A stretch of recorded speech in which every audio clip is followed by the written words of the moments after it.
Hey, what's going on, everybody? Figured I'd drop in and drop a little bit of information with the 49ers starting camp. Just some tidbits that have been in the news for people that don't live on social media like I do. So they had about 39 players report to camp the other day. I think it was yesterday. Yesterday or the day before. Correct me if I'm wrong. Rookies, injured players, and quarterbacks. They're doing a certain amount of players who have to get tested before they can practice for COVID, and then they're going to bring in another group of players. The remaining, I think, whatever gets you to 90. I'm bad at math. Sue me. And then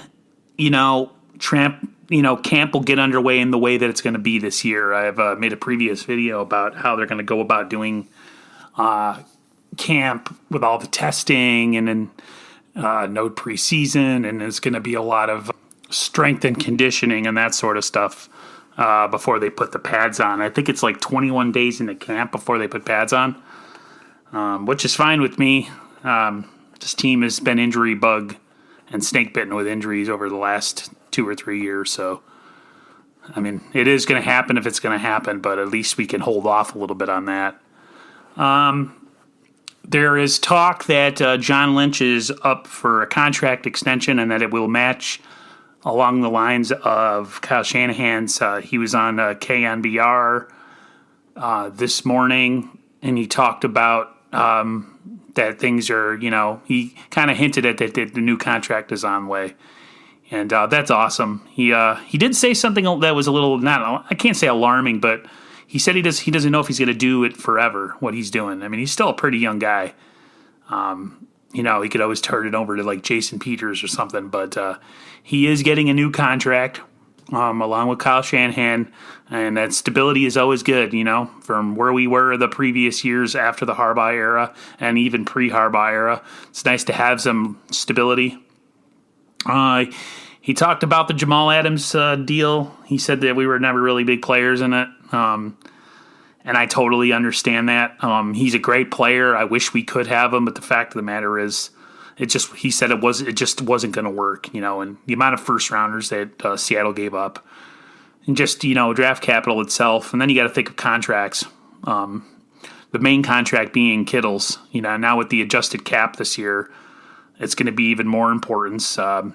He did mention that the Kittle deal is something that he won't put a timetable on, but they're actually both sides are working and they want to do it. And there's good vibes. It's looking good. He did say that the COVID thing definitely has put a halt on contract negotiations. And he understands that Kittle can't really be paid like a tight end, that he's the Niners' best receiving option, which it's awesome that they're able to admit that, Instead of just saying, no, he's a tight end, we're going to pay him as a tight end. It's an awesome thing from your front office to have that kind of be able to be open-minded about something like that instead of just being, old-fashioned and closed-minded. I don't know if you guys have been paying attention to the NFL's top 100 list voted by the players. Our guy Jimmy G came in at 43, and I know the haters are just losing their minds that Jimmy could be ranked so high. But if you look at his numbers, and they were comparing his numbers to their first full year as a starter, but with Joe Montana and Steve Young, he's best in all of them. He's doing well.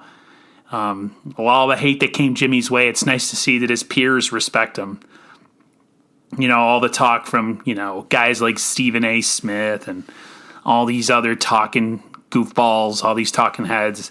It really matters what your peers think. So 43, I think that's, I'm surprised he was ranked, to tell you the truth. From all the divisive and negative talk you get from the media, to hear him be ranked it was awesome. Fred Warner came in at 70, which is, I think, a fair spot. Fred Warner's up and coming. He hasn't arrived yet, but he's definitely a really talented player. Another guy the Niners are going to have to worry about in the next couple of years to get a contract too. It's been talked about that the cap is going to be somewhat adjusted over the next couple of years to spread out the loss of revenue. So, like I've said before, certain guys might have to go, like a D Ford and Quan and maybe a Weston Richburg. And, keeping those first-round picks would be important. I repeated that in the last video that, if you're going to get a guy that's going to replace D Ford and, be a pass rush specialist, you want to keep your first-rounders, maybe package something up to go get a top-rated pass rusher in the next coming draft. We will see. There isn't really much other news besides that.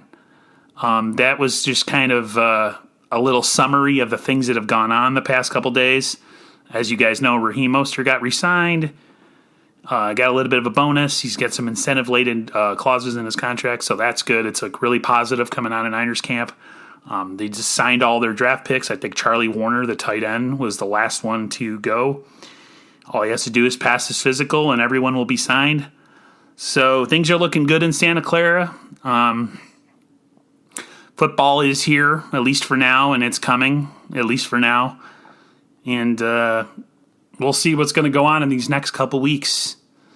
And before you know it, the football season will be here. It'll be almost fall, which I can't believe this summer has flown by. But football is one of my favorite things ever, if not my favorite thing ever. So I'm getting ready. I'm getting my heart ready for the ups and downs of the NFL season, and I can't wait. So everybody take care. Everybody have a fantastic day, and talk to you guys again later. See ya.